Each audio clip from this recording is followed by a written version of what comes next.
Hey, Mr. Rose, do you know anything about Nelson Mandela? Of course I know something about Nelson Mandela. He was the president of South Africa. Why do you ask? Because I have to do a report on Nelson Mandela, and I really don't know much about him. Can you help me out? I sure can. Well, for starters, did you know that Nelson Mandela spent 27 years in prison? 27 years in prison?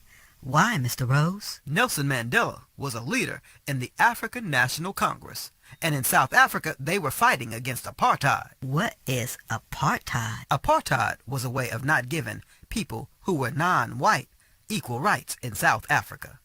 They used laws to keep people separated based on race. Nelson Mandela didn't like that. I still don't understand why he spent 27 years in prison. Well, at this point in Nelson's life, he was standing up against apartheid and what the government was doing.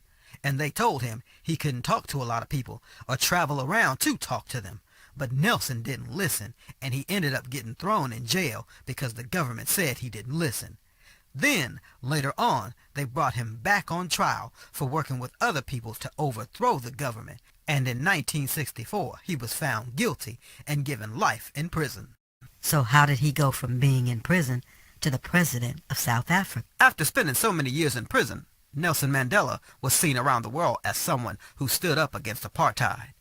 After many people spoke out against him being in prison and apartheid, he was finally released in 1990. So when did he become president? Nelson Mandela became president of South Africa in 1994, once all the people who were citizens in South Africa were allowed to vote in the election. That is so cool, Mr. Rose.